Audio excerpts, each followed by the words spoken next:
I wake up suddenly in the middle of the night. At first, I'm not sure why, but then that uncomfortable awareness of being watched washes over me.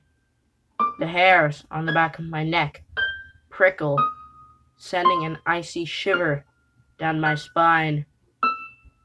I roll over and see something that pulls my entire body rigid. My heart pounds fiercely in my chest, and I desperately wish it would stop beating so loudly. A strangled scream tries to slit my throat, but I'm so paralyzed with fear, only the smallest cry escapes.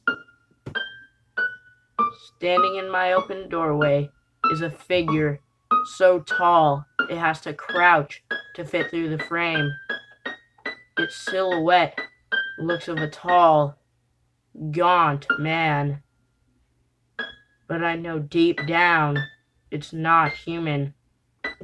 I want to scream out to my parents, but my voice doesn't seem to work.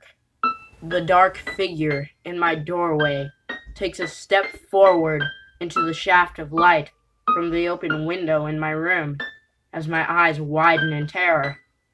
The creature is covered in what looks like rotting, scabbed flesh. Its fingers have long claws, sharper than knives. Its mouth is just a gaping hole in its scabbed face. And where its eyes should be are nothing but empty, rotting sockets. But there is no doubt in my mind that it's staring directly at me. I snap my eyes shut as tight as possible, pleading with myself to wake up from this nightmare. When I finally open my eyes, I can see nothing but the door. I feel my blood pumping through my veins. My heart is beating so fast, I can hardly hear much else.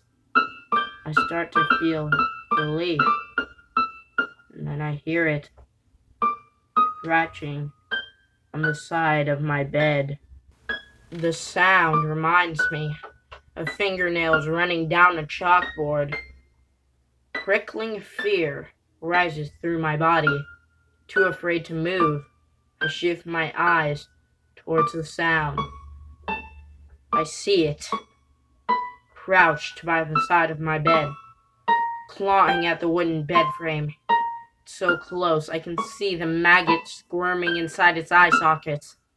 It slowly starts to rise, towering over me, reaching its clawed fingers for me. I feel a spasm of fear and find my voice as I scream hysterically for my parents. They come rushing into my room and flick the lights on. The creature was gone.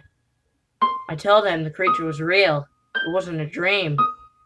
They check everywhere. There's nothing in my room. They tell me it was a nightmare. But I start to breathe again. Nothing. There's nothing in my room. My parents still let me sleep with them for the rest of the night. The next morning, I wake up feeling embarrassed over my nightmare.